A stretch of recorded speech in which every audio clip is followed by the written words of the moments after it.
this long talk with myself. It was like sunrise, and I'd been up all night, and it was New York, and I was about 19 or something, and I was just thinking about who had gone through this that I actually admire when I look at them and I admire. And Jeff Bridges had starred in The Last Picture Show, which was one of my favorite movies, and he was amazing in it. And he just slowly got better and better and better and better. And I was like, all right, so it can be done. He's got an amazing wife. He's really super into Buddhism. I started getting like, what is it? He's really into photography. Like he takes, I don't know him either, right? So I'm talking like a fan here. I don't know these people. But I watched him from afar. It's like, okay, this race can be won. And I've always thought, I remember I was so happy he won the Academy Award for True Grit, I guess it was. And I was like, damn, what a long, slow burn he had. And he just keeps getting better and more interesting. He comes out with these weird little books I love, and I read them. And he writes books?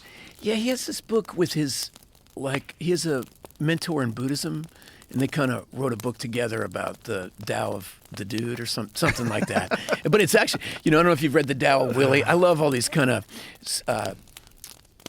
to the left versions of. Sometimes I find it hard to read I want to read what Willie thinks about the Dhammapada more than I want to read the Dhammapada myself. Yeah, there it is. Yeah, The Dude and the Zen Master. It's a great book, by the way. He has a mantra in it that I just love, which is row, row, row your boat gently down the stream. Merrily, merrily, merrily, life is but a dream. And he talks about how valuable that song has been to him. I'm probably misquoting, but it meant a lot to me. And it's just like one step at a time. One step at a time.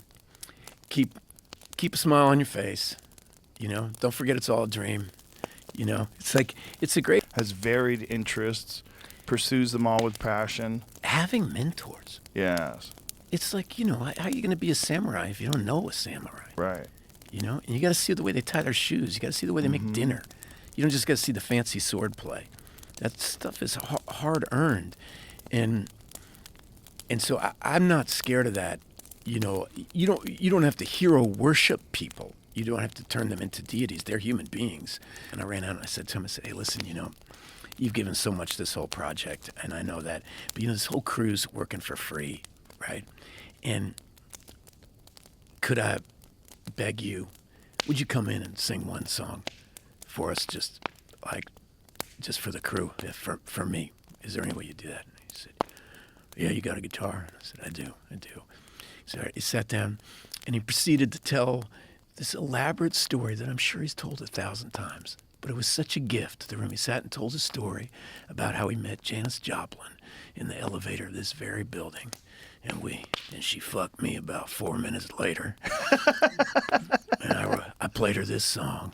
And he's playing, busted flat in Baton Rouge, waiting for a train. I was feeling about his fate, right? And the whole crew, everybody's crying. Everybody's so happy. I mean, he was that giving, to everybody, and understood what it would mean to this group of young artists, And so, but he wasn't perfect.